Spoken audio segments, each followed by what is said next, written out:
Kayitaba ni umusore w'imyaka 22 mpagariye umujyi wa Kigali mu irushanwa rya Mister Rwanda 2022. Ntuye i Masaka, niga mu mwaka wa gatatu wa Electrical and Electronics Engineering muri IPRC.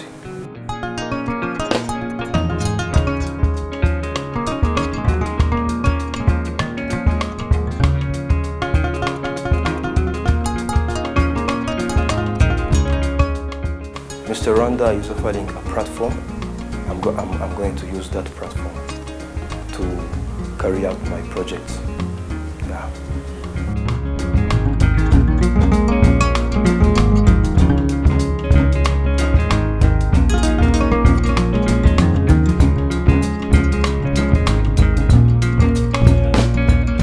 Nzanye ibintu byinshi bidasanzwe cyane kuva Mister Rwanda yo ubwayo itanga platform ku rubyiruko, abandi umuntu ushaka gukoresha iyi platform ku rubyiruko. Navuga ko nzanye byinshi uzagenda umenyekana ko iminsi izagenda itambuka.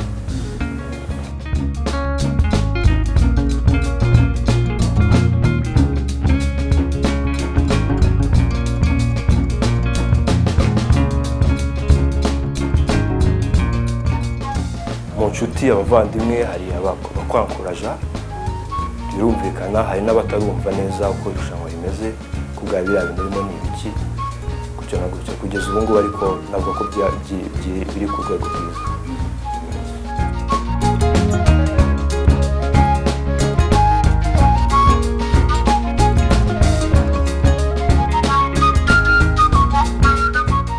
Icyiciro ndi kwitegura mu buryo bwinshi bushoboka, gusoma ibitabo byinshi, ugana n'abantu benshi, uburyo bwose bushoboka ngo mbe niteguye pre-selection.